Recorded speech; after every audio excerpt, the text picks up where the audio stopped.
Seorang pelaku pencurian AC di masjid di Jua Kayu Agung terekam kamera CCTV. Pelaku melancarkan aksinya dini hari saat masjid sepi, menggunakan mobil pickup.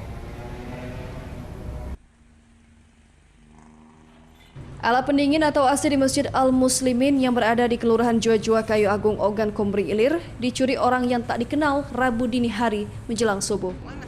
Dari rekaman kamera CCTV yang terpasang di sudut masjid, pelaku 2 orang menggunakan mobil pickup. 1 orang pelaku berusaha melepas AC outdoor yang ada di samping masjid, sementara seorang lagi menunggu di mobil. AC bagian luar masjid ini baru diketahui hilang saat pengurus masjid menyalakan AC, namun AC tidak dingin. Setelah dilihat, AC outdoornya hilang. Pencurian yang dilakukan oleh 2 orang pelaku pencurian ini sangat cepat. Pelaku hanya membutuhkan waktu 3-5 menit untuk melepas AC yang menempel di dinding. Waktu tahu AC hilang, aku ngajak tukang servis AC.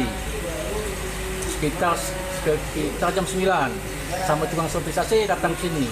Setelah dia tengok ke sini, outdoornya dekat lagi. Dari cara operasi 2 orang maling ini, mereka sangat profesional dan diduga keduanya spesialis pencurian AC. Dari Ogan Komering Ilir, Fitriadi, iNews melaporkan.